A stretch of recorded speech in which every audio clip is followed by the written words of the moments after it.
Alors, quatrième groupe, l'homme regarde vers le sud et on a 1, 2, 3, 4, 5, 6, 7, 8 vertus et vices. L'injustice auquel s'oppose la justice, la paresse auquel s'oppose la force, ou le courage, l'oubli de Dieu auquel s'oppose la sainteté, l'inconstance auquel s'oppose la constance, les préoccupations terrestres auxquelles s'oppose le désir du ciel, l'obstination ou entêtement auquel s'oppose la repentance, la cupidité auquel s'oppose le mépris des choses de ce monde, la discorde auquel s'oppose la concorde. Et donc nous allons commencer par la justice et l'injustice. Alors l'injustice ressemble à un cerf. Sur quoi dois-je baser ma justice?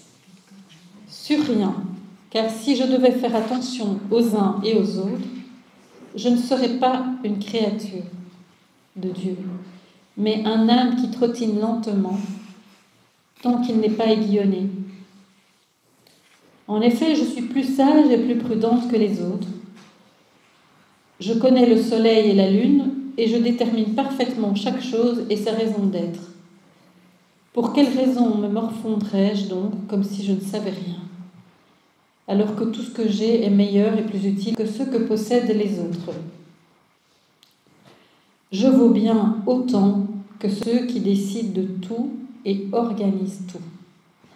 L'injustice manque de joie de vivre et dès son origine est proche de l'iniquité. En effet, un homme entièrement juste, tourné vers l'injustice, la répand premièrement pour détruire par ce moyen tout ce qui a été juste. Le personnage a une tête de cerf. L'esprit des hommes injustes danse sous l'effet de la perversité. En sautant par-dessus toute prévision et toute révélation du bien, ils se retrouvent sans dessus-dessous et avec leur intelligence qui bouillonne sans cesse. Ces hommes sont avides d'être considérés comme indispensables. Il a une queue d'ours, car tous les artifices que l'injustice a coutume d'utiliser finissent dans l'instabilité de la médiocrité et dans les murmures de la méchanceté. Car ils prennent soin de s'opposer à tout et à tout le monde, alors qu'ils sont soumis, réduits à néant et jetés par le vrai et juste jugement. Tout le reste du corps ressemble à celui d'un porc. Car les hommes qui se rassemblent dans l'injustice s'enfoncent dans la boue de ce péché et gisent dans sa fange. Leurs actions, à cause des cris scandaleusement injurieux et de l'injustice de leurs nombreux sacrilèges, ne font plus cas de la droiture de la sagesse, ne sont pas guidés par de justes conseils. Au contraire, de tels hommes veulent faire tout par eux-mêmes et selon leurs caprices et s'estiment supérieurs aux autres. Ceux qui pratiquent l'injustice se voient flattés à gauche et à droite par les autres, mais ils n'écoutent pas leur maître. Ils n'aiment pas la loi, ils ne veulent pas servir les institutions. Au contraire, ils établissent ce qu'ils aiment pour leur propre loi selon leurs caprices.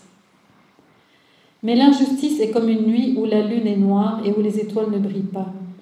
De même que par une pareille nuit, on ne peut compter des heures en l'absence de la lune et des étoiles. De même, dans l'injustice, on ne peut retrouver l'ordonnancement de l'équité. L'injustice est comme un plat cru et fade, dénué de savoir de la doctrine. Elle n'est pas cuite et dépourvue de sagesse, elle n'est pas assaisonnée. Elle manque du son allègre de la raison, car la raison a le son des prières et le bruit joyeux de la cithare qui loue Dieu. C'est avec ce chant que le fidèle, par les efforts de son esprit et de son corps, dans une attitude humble et le cœur contrit, doit louer son Créateur, digne d'être loué par ses créatures. Vous vous rappelez en voyant cette phrase que sainte Hildegarde, elle aimait beaucoup louer. Et elle a reçu aussi donc des révélations de chants qui sont très très beaux. Si vous ne les connaissez pas, il faut chercher sur Internet. Et une des punitions que l'évêque a fait à Hildegarde et à son couvent parce qu'ils avaient enterré un mort qui était excommunié. Enfin, l'évêque pensait que c'était quelqu'un qui méritait l'excommunication. Mais sainte Hildegarde, par le Seigneur, avait eu révélation du repentir de cet homme. Et donc, elle savait que cet homme s'était repenti avant de mourir et qu'il méritait une digne sépulture. Comme l'Église ne voulait pas lui donner de sépulture, elle l'a fait enterrer dans l'enceinte de leur couvent. Et comme punition, l'évêque lui a interdit à elle et à ses sœurs, ça a duré 3 mois, de ne pas louer le Seigneur dans l'Église. Donc plus de chants. C'était la fin de la vie d'Hildegarde. Elle a supplié humblement à l'évêque. Elle a vraiment, parce qu'elle se soumettait évidemment par obéissance, mais elle le suppliait. Il a fini par accorder qu'il puisse à nouveau chanter les chants. 1 mois après, Hildegarde est décédée. Mais donc elle aimait beaucoup le chant et la louange. Et donc quand vous voyez, avec ce chant que le fidèle, par les efforts de son esprit, de son corps, dans une attitude humble et le cœur contrit, doit louer son Créateur. Donc pensez toujours que ça vaut la peine, si vous avez des disques, des CD de louange et tout, de vous lever le matin, que votre prière soit la louange, pour bénir le Seigneur de la journée qui commence. Alors la réponse de la justice. Ô toi, ruse diabolique et impudente, que dis-tu ? Dieu a ainsi constitué chaque chose de ce monde, de telle sorte que les unes veillent aux autres. Plus on apprend d'autrui ce que l'on ne savait pas soi-même, plus on possède de connaissances, de façon à ne pas courir de danger. L'homme, avec l'aide de la création, met en œuvre ce qui lui est nécessaire. Pour quelle raison méprises-tu les hommes qui participent du ciel et de la terre ? Pour quelle raison refuses-tu la doctrine que l'Esprit Saint a mise en eux ? Moi, je sais que les dons de l'Esprit Saint, que je reconnais dans les hommes, sont l'œuvre de Dieu, et je suis sa symphonie. Je porte à juste titre le diadème du roi parmi ses créatures, et dans leurs œuvres, je les regarde, je les favorise. Elles m'accueillent avec joie, car je suis le bâton qui indique la voie de la justice.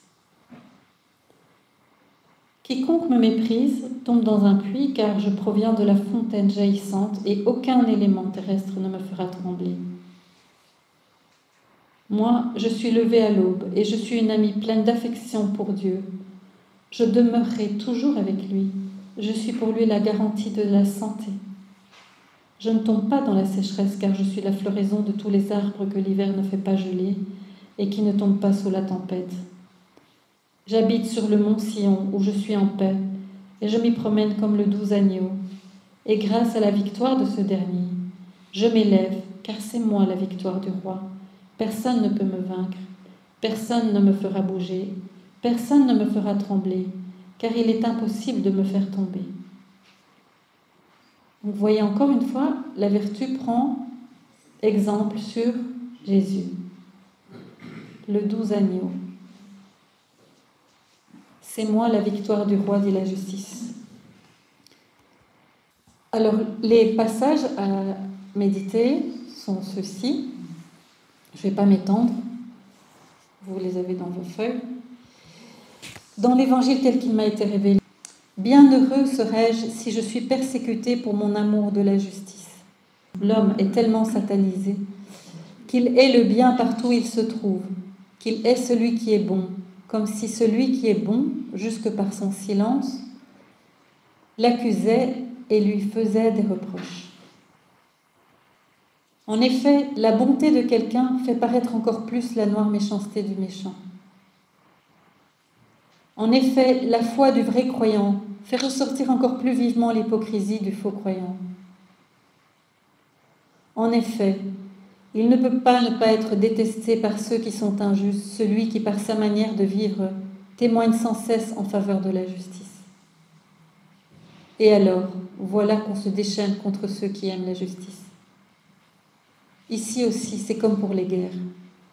L'homme progresse dans l'art satanique de persécuter plus qu'il ne progresse dans l'art saint de l'amour.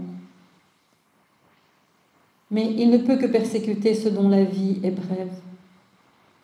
L'Éternel qui est dans l'homme échappe au piège et acquiert aussi ainsi une vitalité plus vigoureuse du fait de la persécution. La vie s'enfuit par les blessures qui saignent ou pour les privations qui épuisent celui qui est persécuté. Mais le sang fait la pourpre du futur roi. Et les privations sont d'autant d'échelons pour s'élever jusqu'au trône que le Père a préparé pour ses martyrs, auxquels sont réservés les sièges royaux du royaume des cieux. Alors je vous propose de chanter ce chant « Mets ta joie dans le Seigneur, il comblera les désirs de ton cœur ».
Celui qui verra, il agira.